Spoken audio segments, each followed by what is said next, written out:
You're listening to the Fantasy Wildcard Podcast.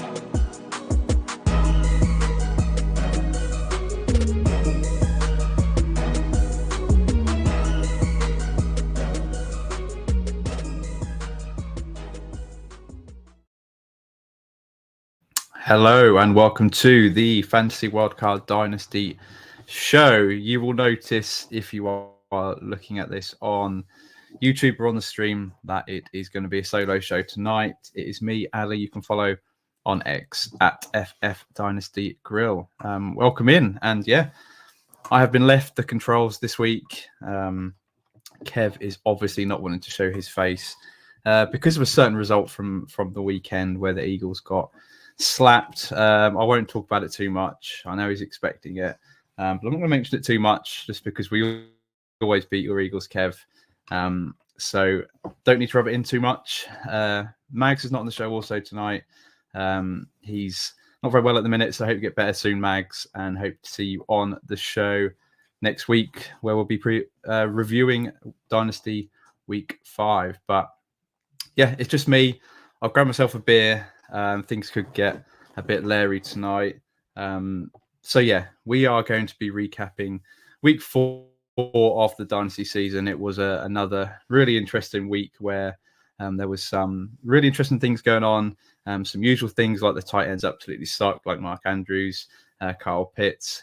But we also saw some breakouts, some players emerging, and those are the ones that I want to focus on this week. So there will be, as always, some positive topics and there'll be some negative topics, unfortunately, because we have to talk about those as well. So without further ado, I'll introduce the first topic of tonight's show, and it's going to be all about, the guy that everybody's talking about in Dynasty, the quarterback, Jayden Freakin Daniels. And this is the guy that everybody's making the case for him to be a top 5 Dynasty quarterback. I'm not going to reveal my rankings just yet because I've got that in an upcoming segment. But yeah, everybody's got him in that top 5 category already after 4 games, which is interesting. I guess it's deserving of where he should be, the way that he's performed. I mean, if you looked on Keep Trade Cut, the community platform, they've got him at quarterback too, which I think is rather funny because I wouldn't quite have him that high just yet. It's quite like when we saw CJ Stroud jump to quarterback 1 last season, a bit like that. But I think that this is slightly more sensible in the case that I think Jayden Daniels has shown in the incredibly short space of time that he's got such a high ceiling. I think we've not even seen it yet, especially with his rushing ability. So, I mean, that's not even what I want to focus on straight away because it's just his pass completion percentage, 82% over the first 4 games, which is, I think it's a record, not just for a rookie, but for any quarterback over that span. It dated back years and years and years, I think I saw. So just incredible. Considering that first game against the Buccaneers where he didn't pass the ball a lot, he definitely wasn't finding Terry McLaurin. It looked a bit awkward. He rushed into 2 rushing touchdowns, and that's how he got by in week 1. But we didn't see the upside as a passer like we're seeing right now. And what makes it more impressive for me is just the fact that he's got, for me, a bottom 10 wide receiver core to pass to. It's just absolutely insane that he's now finally seeing Terry McLaurin and he's getting open. He's giving him the ball. He's really fantasy relevant right now. He's just getting these players involved that these aren't great prospects. They're not great wide receivers. The tight ends, they're not great.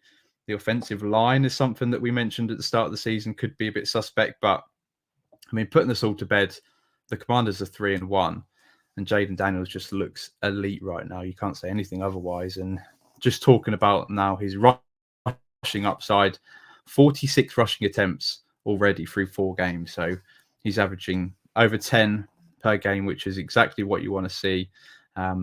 His rushing attempts, actually looking into it today, are only 1 behind Travis Etienne, who finished as the RB3 last year. So 1 rushing attempt less than the RB3 running back from last season. Astonishing. And then you just compare it to the other rookie quarterbacks. He just looks so much more mature right now from what we're seeing from Caleb Williams, who was supposed to be a more all-round complete quarterback than Jayden Daniels.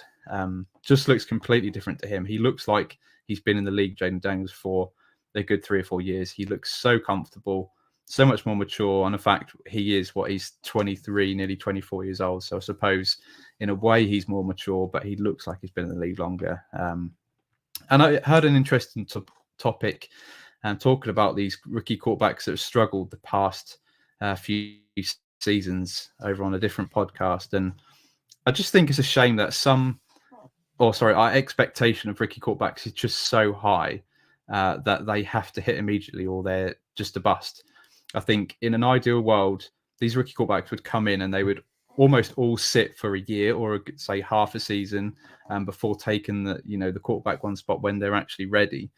But the trouble is head coaches are just under pressure from the hierarchy to get results that unfortunately this hasn't been the case. And just think that you look at the likes of Sam Darnold and Baker Mayfield as two that landed in spots where they started and it almost ruined their career, where they've had to find time and be comfortable in the NFL first to really thrive. And I mean, look at them now. They're both top 5, top 10 quarterbacks right now, leading their teams to 4-0 and 3-1 right now. So just a shame that can't happen. But the exception seems to be Jayden Daniels right now, who just is absolutely blowing teams out of the water. We didn't expect the Commanders to look like this. And the scary thing is, as we enter Halloween season, I think it's just so scary at what his true upside is, because I don't think we've seen it yet as a passer and a runner in the same game. I don't think we've seen that true upside. So it's scary. We could be looking at the Dynasty quarterback one. If he puts this together for the rest of the season, I think he has to be in that conversation, especially when you look at Patrick Mahomes. Cannot hit 18 fantasy points per game. Doesn't look anywhere close right now. I think he's averaging about 15. He's got the longevity, but if Jayden Daniels is this comfortable in his rookie season, he's going to enter that category where we can have him as a set and forget for the next 5-10 years. So yeah, really like the prospect of Jayden Daniels. Absolutely love all the shares that I've got of him, and I will not be trading any of them away unless I get a massive haul. So we'll move on to topic number 2. And this is someone that is also a rookie that has emerged, but not until this week, really. Jalen Polk of the New England Patriots, and an offense that has been absolutely putrid this season. With Jacoby Brissett in there, bless him, taking all those sacks and hits. I really do feel sorry for him. But it's really good to see Jalen Polk emerge this week and get some meaningful snaps. He actually led the Patriots wide receivers in snaps, routes run, and targets. So something that you would have loved to have seen, talking about him in the offseason. But it's been a bit grim the first 3 weeks. We've hardly seen him. But in 1 week to go from part-time player to leading the team in all those categories is really good. And then a stat I saw this afternoon per fantasy points data, Jalen Polk is 3rd out of 101 qualifying wide receivers in the NFL in separation win rate. So that is a really interesting metric. Love targeting players that are good in that. So yeah, thought I'll cover and keep track of that as he hopefully gets more and more snaps and targets throughout the next few weeks. But yeah, didn't have a massive day. I'm not going to come in and say he had a 100-yard game, but it was massively positive and trending in the right direction. And for me, he's a big buy low candidate. So if anybody is panicking, which there's not going to be many in the Dynasty community that picked him in, say, round 2, round 3 that are going to be panicking right now. But if there is any, especially if they're going for a championship this season, he'd be someone that I'd be looking to acquire, or at least ask what the asking price is. Then especially factoring in that Drake May, I mean, he's got to be in consideration to start in the next few weeks. I think looking at the Patriots, they do have a late bye. So, quite often you see the quarterback change during the bye week. But I just think with the situation, how bad the offense has looked these past few weeks, the run of losses they're on, I just think that they need an offensive spark. And I think once they get through this daunting period where they come up against really big, nasty defenses, I think perhaps we'll see Drake May come in at quarterback sooner rather than later, because I'd love to see the chemistry just build up between these two. And it could be one that's really fruitful in, say, the years to come. So, yeah, keeping track of Jalen Polk, moving in the right direction, really positive to see. So this is another trending upwards topic. So this is going to be, it's a shame that Mags wasn't on the show tonight, because I was going to ask him, am I too high on these players? Because I've moved them up my rankings this week. So there's 4 players, a quarterback and 3 wide receivers that I really like that have moved up. And these are my new rankings. So Jayden Daniels has officially moved up to my quarterback 5. Now I guess this is where a lot of people have him. But for me, it felt a bit hot to put him up there ahead of CJ Stroud. Absolutely love CJ Stroud. Happy to own him in many places. Feel really good about him. But the ceiling for the 2 is just completely different. And I just think that I'm someone that is I like taking risks on these Konami code quarterbacks. Jayden Daniels falls into that category perfectly, where a bit like Anthony Richardson, I will live and die on Konami code quarterbacks, Justin Fields being one of them. Yeah, but Jayden Daniels just looks different. He's just so mature, great in the pocket, his awareness. So he's a top 5 quarterback for me. He is the quarterback 1 in fantasy right now. So he's just behind Jalen Hurts, someone that could potentially be trending in the wrong direction. But I think once we get his weapons back, I think Hurts will get back on track and be that top 5 quarterback that he always is. Second player I want to talk about is Malik Neighbors. Now, this is a guy that some people have been touting that he is already the Dynasty wide receiver 1. I'm not there yet, definitely not there yet, but he is actually in my top tier. So he's wide receiver 3, just behind CeeDee Lamb, who's behind Justin Jefferson. So he's above Marvin Harrison Jr. comfortably now for me. Really like Marvin Harrison Jr., but they're a different type of player. So Kev, I think, alluded to it on a previous show that Malik Neighbors is target-based. You can pepper him with targets all day long and plays inside. Marvin Harrison Jr. is that outside receiver that will be boom bust. Currently only seeing sort of 5-6 targets a game, much less than Malik Neighbors, but he's just scoring touchdowns on those. So that obviously can go up. But what we're seeing from Malik Neighbors is just unbelievable at the minute. The current wide receiver 1 in fantasy, especially for a Giants team that's struggling offensively. And he's got Daniel Jones, obviously, at quarterback. But yeah, wide receiver 3, my top tier with those 2. Just below that, Nico Collins, wide receiver 6. So I've moved him up quite a few places. He's now ahead of Marvin Harrison Jr., although I would have these valued exactly the same. And he's just behind Jamar Chase and Amon-Ra St. Brown. So wide receiver 6. I just think when you just look at the form carrying on from last season, 17.4 points per game. Last year, he was wide receiver 1. This year, it's even better. It's 22 points per game. He's the wide receiver 2. Just looks amazing with CJ Stroud. He's the first read. Absolutely love him. He's just a set and forget. He's got the bag in the off season. He's with CJ Stroud for a long time now. So someone that you can feel really good about him. And who knows, if he carries on this form, he could find himself in that top tier as well. He's only 25 years old. He's got so much more growth to come.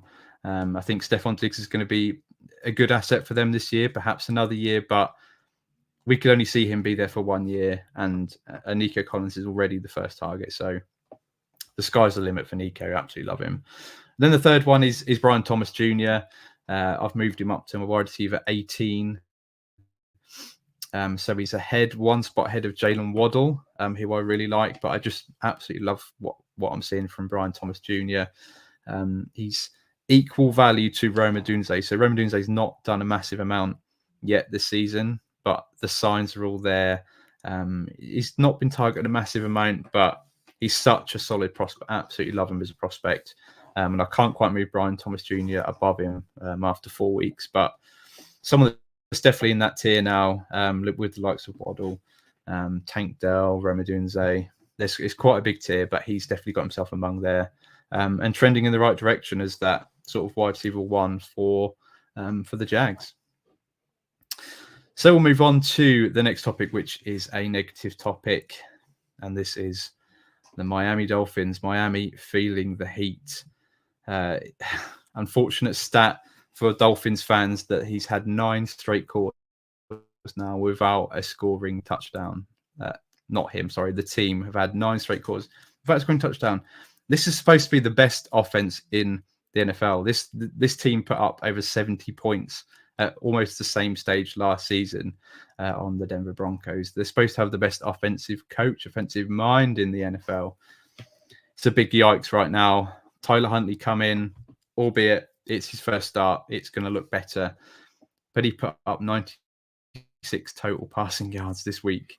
That's not what you want to see, especially when you've got the likes of Tyreek Hill, Jaylen Waddle in the offense. That you need a lot of passing yards to go around between those two to make them both relevant. At the minute, none of them are relevant. Tyreek Hill has been banded as a possible trade candidate for the Kansas City Chiefs to trade for. A lot of people would love that, especially the Mahomes love, owners in Dynasty. I think it's unlikely. I think they're unlikely to trade to him. I think the price would be high. Although you just see the way that he's moaning behind the head coach on the sideline, he'd probably love it for himself. Obviously, Devontae Adams is another one that's touted to go there. We'll see what happens in the next few days or weeks. But yeah, just looking at it's so bad, the quarterback position. Skylar Thompson's not the answer. Tyler Huntley, Pro Bowl Tyler Huntley, is probably not the answer either. So we have to ask ourselves, when will Tua be back? Well, potentially he's back after week 8. So reportedly he is now symptom free, which is an absolutely great sign. So unfortunate what's happened to him so far in the NFL, and just for health wise reasons, I think he should probably retire or think about retiring perhaps now or at the end of the season. Definitely don't want to see him take another big hit. So that I'm just not banking on it that much. I don't think you can just say Tua's going to come back in, it's going to look exactly the same as it was before, because I really don't think it's going to be the case. And worst case, he hangs it up and they're farting around looking for another quarterback to come in and just be average. I mean, trade for Jameis Winston, please, because that would just be absolutely sexual to see him slinging the ball, or someone like that, someone like a Flacco from last season. Obviously, he's now at the Colts and playing, but someone like that who can support these wide receivers. Just because right now, if you're contending and you felt really good about having Waddle and Tyreek Hill on your team, they're massive trade away candidates right now, especially while they've still got value. I think I'd love to target someone in that bracket that's actually performing right now, just because we're trying to win. Having Waddle on your team has not done you any good for the past couple of seasons. So yeah, it's difficult. It is a difficult one. And they're definitely feeling the heat, and I can't really see it getting much better in the near future. So an unfortunate one. And moving on to another unfortunate category. This is going to be the what the F is going on. So is it time to have the conversation about some of these players? And I've picked 4 players actually from 2 teams. So a quarterback and a running back. No, I've got a wide receiver running back from one team and a quarterback and a running back from the other team. So the first person I want to talk about, I don't really want to talk about him because I talk about him quite a lot, but it's Trevor Lawrence. I mean, what is the ceiling with Trevor Lawrence? Is this the real Trevor Lawrence that we're seeing? Well, we've been seeing all the time. I mean, quarterback 13 last season. He was quarterback was at 8 the season before, and looked like he was going to kick on. It's just not happened for whatever reason, and the Jaguars just absolutely stink right now.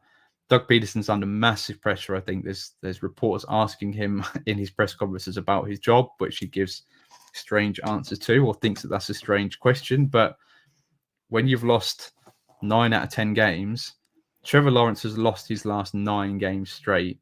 That is massive warning sign to me that he's not even producing in terms of the NFL, let alone fantasy. This season, he's the quarterback 26 in points per game. Absolutely terrible from where he was being drafted as a fringe quarterback 1. People thought that he's generational. And I mean, people only own him because they think he's safe because of that massive contract that he's got. And albeit he probably is, but someone like Baker Mayfield, Jared Goff, Derek Carr, they're outperforming these. Justin Fields outperforming these by an absolute mile. That is going to cost you a lot less. That's going to help you actively win. Trevor Lawrence is actively hurting you. Quarterback 21 on the season. Past 8 games, he's averaging just 1 passing touchdown per game, and he doesn't rush either. So what's the upside? The team is 0-4.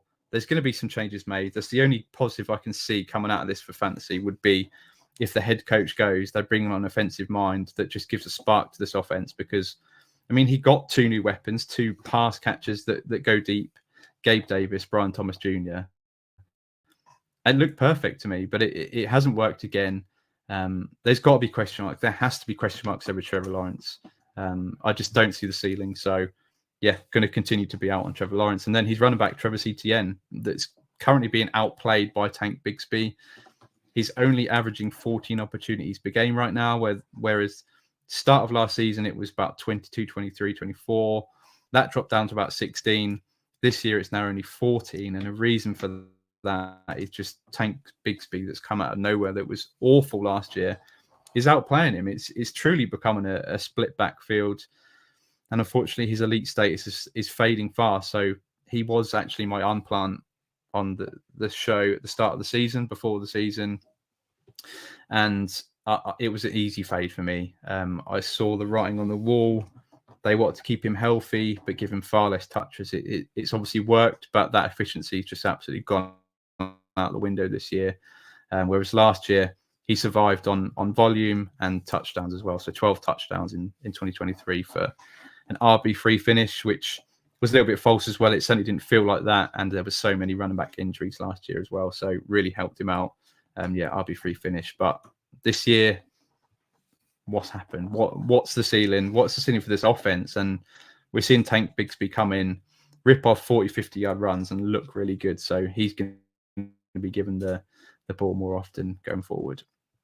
And then we have to talk about this Jets offense, I'm afraid. Obviously, this week in the pouring rain didn't help any offense get going. But the loss to the Broncos is going to hurt. And I want to talk about Garrett Wilson just quickly to start off with. Is he ever going to be elite? Because, you know, he was an elite prospect in a lot of people's eyes.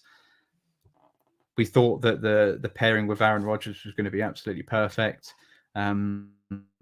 But for whatever reason, it's just not clicking. Aaron Rodgers is spraying the ball around. It's not a Devontae Adams situation back in Green Bay. Alan Lazard is catching passes. Mike Williams is back in the fold. The tight end Tyler Conklin is catching touchdowns and passes. It's just not going all one way, which is what a lot of people expected. He's already been passed by Marvin Harrison Jr. comfortably and Malik Neighbors in Dynasty ranks. He's down to my wide receiver 10. And yeah, dropping, unfortunately, because, I mean, the outlook is Aaron Rodgers is old. He's an old quarterback. He's going to be there this year, perhaps next year. And then what does it turn to, a rookie, or are they going to go in with another veteran? Just not sure. So a lot of question marks, and it's just not looking elite for Garrett Wilson. And then with Breece Hall, unfortunately, we've got to talk about him, someone that I own an absolute ton of shares in. But this year, just for whatever reason, has just been lacking. 3.11 yards per carry it's just pitiful for Breece Hall, who we think is another year removed from that major injury. Looked great at the back end of last year, but just does not look explosive right now. And the opposite can be said for Braylon Allen, the rookie that's come in. 4.81 yards per carry. Braylon Allen at the week one was 18% snap share, so that's probably where we expected it to be for the backup. And Breece Hall dominating the touches. Fast forward to week 4, it's up to 36%, so it's doubled. That is a bit scary for Breece Hall owners if you're all in. There's a rate of first down runs is up to 28 or something percent for Braylon Allen, and Breece Hall, for every run he's getting a first down on 16% of runs. So he's just not as explosive. And they're going to keep working Braylon Allen more into the system, into their offense, which is going to take away from Breece Hall's ceiling. And perhaps we need to remove him eventually from that overall sort of RB1 conversation. Not just yet, because you don't have to panic just yet. It's been 4 weeks, but it's trending in the wrong direction. And for the final topic tonight, as I take a sip of beer, we're going to talk about the traffic light game, because we always end with the traffic light game. So I've only got 4 names on the list tonight, and these are people going either in the right or the wrong direction, and then we either give a red, amber, or green signal for how we feel about them in Dynasty right now. So name number 1 is Jalen Hurts, who I mentioned earlier. I think a lot of people are looking at him and this Eagles team that are struggling. We saw them absolutely dominate the first half of last season and then just implode down the stretch. Jalen Hurts was still good as a fantasy quarterback, but this year he's not looked as good. He seems to have a little bit of a fumbling issue where he's been fumbling most games. And yeah, he was obviously clearly without his top 2 wide receivers, and any quarterback would struggle without AJ Brown and Devonta Smith in the lineup. But it doesn't take away the fact that he's not scoring you points in fantasy, whereas someone like a Jayden Daniels that is looking sensational right now. So to me, they're in the same category. They're in the same tier in Dynasty, but perhaps Hurts are just slightly trending in the wrong direction. I feel like there'll be changes coming soon for this Eagles team in perhaps Nick Sirianni losing his job. But overall, Jalen Hurts is still a green for me. And if there's any doubters in Dynasty, then I will be scooping up Jalen Hurts shares, just because even with Saquon Barkley there, he's got that rushing floor. He's still scoring touchdowns on the ground. And he's still got 2 elite weapons. So when they're back, Hurts is still going to be a top 5 quarterback for me. So still green. Second one is DeAndre Swift, who has looked terrible all season. Absolutely one of the worst, if not the worst, running back in fantasy football. Perhaps Zamir White's the worst, but DeAndre Swift is not far off. But we saw him have a massive week this week, 165 total yards from scrimmage, including 72 yards through the air on 7 catches. So they obviously figured it out on the ground. They were against the Rams, though, and the Rams' defense is either decimated by injuries or they are just awful. Every team is running and throwing on them. So don't want to give too much credit to this Chicago Bears offensive line that maybe figured out this week. But perhaps going forward, they're going to continue to struggle. So he's got to be a red for me, just because I think if there's anybody left that's believing in him, I mean, at the start of the season, I never believed in him. So he was a sell then. He's still a sell now. Perhaps there's a little window to sell DeAndre Swift. I think they played the Panthers this week, if I'm right.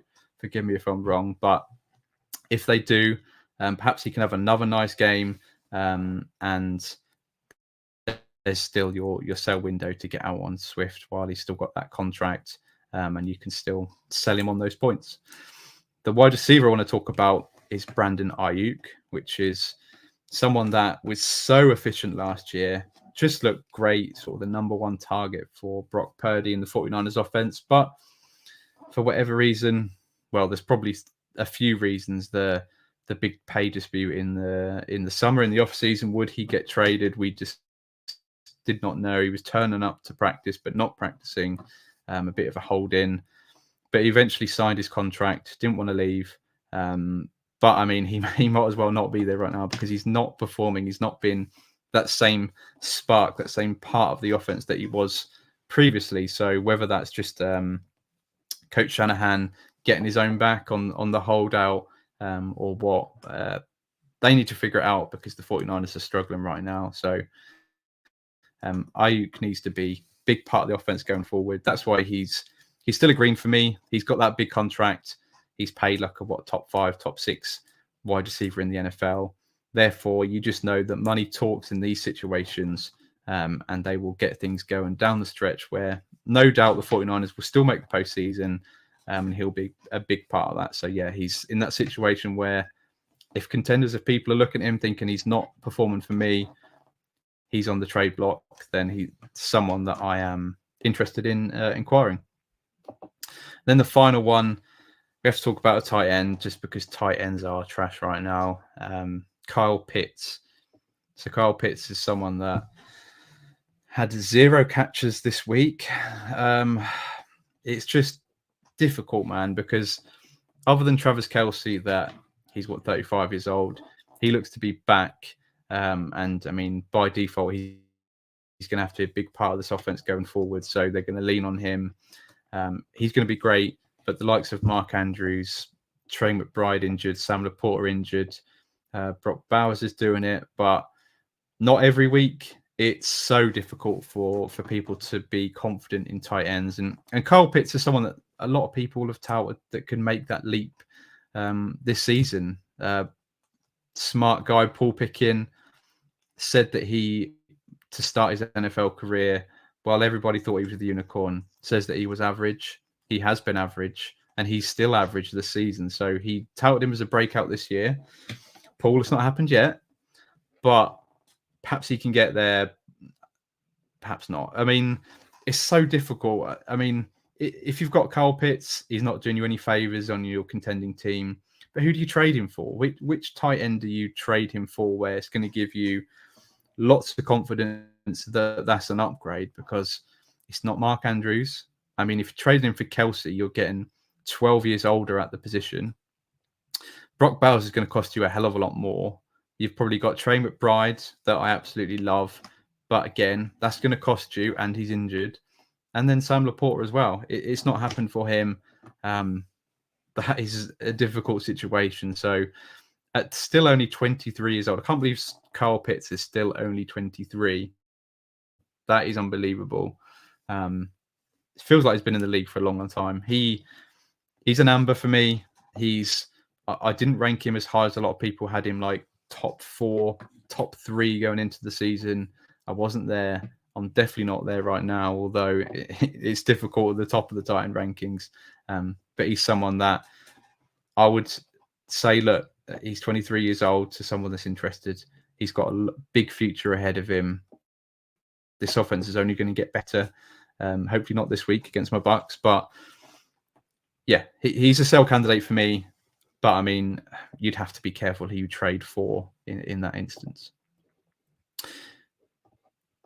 So that, unfortunately, after 32 minutes, brings us to the end of tonight's show, where I have reviewed Week 4's action in the Dynasty landscape. So thank you for tuning in. Be sure to follow us and subscribe on X and YouTube at Fantasy Wildcard and at Wildcard Dynasty. And join us for our show every single Tuesday of the season. Thank you once again. Have a good one. And I will see you again soon.